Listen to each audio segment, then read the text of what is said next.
ඔයා දන්නවද ලෝකේ ගොක් මිනිස්සු මැරෙනවට වඩා බයයි පබ්ලික් ස්පීකින් වලට. ඔයාටත් එහෙම වෙන්න.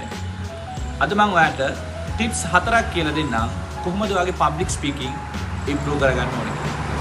පළවෙනි ටිප්ස් එක තමයි ඔයාට පබ්ලික් ස්පීකින් කරන්න ඕන නම් ඔයා තෝරගන්න ඕනේ ඔයාට කැමති මාතෘකාවක්. එහෙම නැත්නම් ඔයා ඒ ගැන දන්නේ මාතෘකාවක්. වාගාව ගොඩාක් කරුණු තියෙන ඔයාට පහසුවෙන් කතා කරන්න පුළුවන් මාතෘකාවක් ඔයා තෝරගන්න ඕනේ. ඒතර පහසුවෙන්ම ඔයාට පබ්ලික් ස්පීකින් කරන්න පුළුවන්. දෙවෙනි කාරණාව තමයි ඔයා කතා කරන්න යන ඔඩියන්ස් එක කවුද කියලා ඔයාට අවබෝධයක් තියෙන්න ඕනේ. ඒ කියලා කියන්නේ ඔයා කතා කරන ඔඩියන්ස් එක ළමයි ටිකකටද කතා කරන්නේ, වැඩිහිටියෙකුට කතා කරන්නේ, එහෙම නැත්නම් ඒගොල්ලන් ඉන්න ශේෂ්ත්‍රය මොකක්ද කියන එක සම්බන්ධයෙන් ඔයාට අවබෝධයක් තියෙන්න ඕනේ. ඒතර පහසුවෙන්ම ඔයාට පුළුවන් පබ්ලික් ස්පීකින් ඉම්ප්‍රූව් කරගන්න. තුන්වෙනි එක තමයි ඔයා ඒ හදාගත්ත ඔඩියන්ස් එකත් එක්ක ඔයාට සිද්ධ වෙනවා ඔයා කතා කරන යන ස්පීච් එක ස්ට්‍රක්චර් කරගන්න.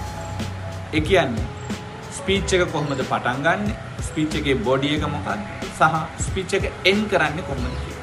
දැන් ස්ටාර්ට් එක, බොඩි එක, එන්ඩින් කියන මේ පාර්ට් තුන ගැනම ඔයාට පොඩි අවබෝධයක් තියෙනවා. ඔයා එහෙම ස්ට්‍රක්චර් කරගන්න පුළුවන් නම් ඔයාලට පහසුවෙන්ම පබ්ලික් ස්පීකින් ඉම්ප්‍රූව් කරගන්න පුළුවන්.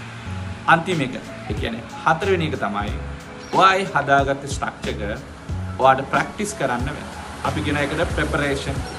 ඔයා හොඳට ප්‍රෙපෙයාර් වෙලා යන්න පුළුවන් නම්, හොඳට ප්‍රැක්ටිස් කරන්න පුළුවන් නම් ඔයාට ලේසියෙන්ම මේක ඉම්ප්‍රූව් කරගන්න පුළුවන්. ඒක නිසා ඔයාට කරන්න තියෙන්නේ කන්නාඩි ඉස්සරහට ගිහිල්ලා ඔයා හදාගත්ත ස්පීච් එක ප්‍රැක්ටිස් කරන්න. එහෙම නැත්නම් ඔයා දන්න කෙනෙක් ඉස්සරහා ඔයාට ඒක ප්‍රැක්ටිස් කරන්න පුළුවන්. ඒ වගේම ඔයාට ඒක රෙකෝඩ් කරලා ඔයාටම බලන්න පුළුවන් ඔයාගේ මොනවාද අඩුපාඩු තියෙන්නේ.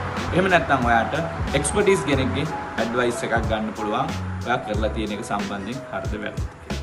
මෙන්න මේ කියන විදිහට ස්ටෙප්ස් 4 ඔයාට ෆලෝ කරන්න පුළුවන් නම් ඔයාට ඉක්මනින්ම හොඳ පබ්ලික් ස්පීකර් කෙනෙක් වෙන්න පුළුවන්.